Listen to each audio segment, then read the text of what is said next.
Chez les Vietnamiens, on ne s'embrasse pas. On dit pas je t'aime. Et moi, j'ai grandi comme ça. Ma sœur me disait souvent papa il m'aime pas. Alors que ça a toujours été sa chouchou. Il allait la chercher peu importe l'heure. Il l'attendait en voiture même quand il bossait.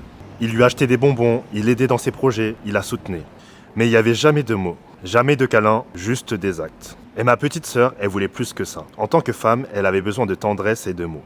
Mais chez nous, ça se faisait pas. C'est comme si c'était gênant. Moi aussi, ça m'a suivi. Et aujourd'hui, j'ai encore du mal avec le contact. Faire la bise, compliqué parfois. J'ai même pris l'habitude de serrer la main. Il y a une barrière que j'ai du mal à faire tomber parfois. Et dans mes relations, ça m'a bousillé parfois. Parce que j'exprime pas, je garde et j'encaisse. Et mon père m'a jamais dit je t'aime. Mais je sais qu'il culpabilisait. Il faisait tout pour qu'on manque de rien. Mais à sa manière. Et il me répétait souvent, t'as pas le droit de te plaindre. Fallait avoir une mentalité de guerrier, être fort. Toujours. Je me rappelle de ces moments assis en voiture avec lui.